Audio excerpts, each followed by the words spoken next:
Hello everyone, আসসালামু আলাইকুম। আজকে আমি আপনাদের সামনে লোভনীয় একটি চাইনিজ খাবারের রেসিপি নিয়ে হাজির হয়েছি। চলুন শুরু করা যাক। আজকে রেসিপিটা হতে যাচ্ছে অনেক মজাদার এবং ইউনিক। তো রেসিপিটা শুরু করার জন্য প্রথমে আমরা মুরগির মাংসগুলোকে ছোট ছোট পিস পিস করে কেটে নেব। এবার মাংসগুলোকে পরিষ্কার করে ধুয়ে নেব। এবার একটি পরিষ্কার পাত্রে মাংস তুলে নেব। এবার মাংসের মধ্যে আমরা কিছু পরিমাণে মশলা অ্যাড করব।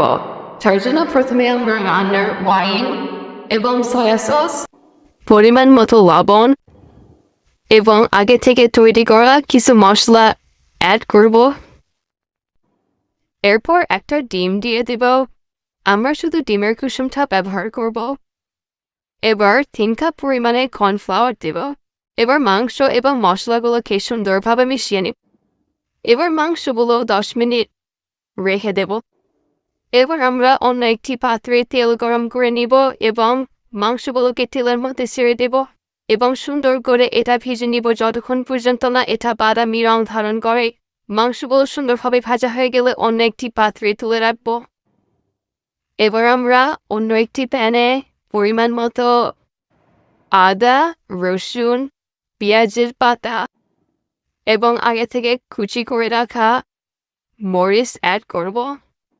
এবার এগুলোকে ভালোভাবে ভেজে নিব। এগুলো ভাজা হয়ে গেলে এবার এর মধ্যে আগে থেকে ভেজে রাখা মাংসগুলো অ্যাড করব এবং ভালোভাবে নেড়ে নেব।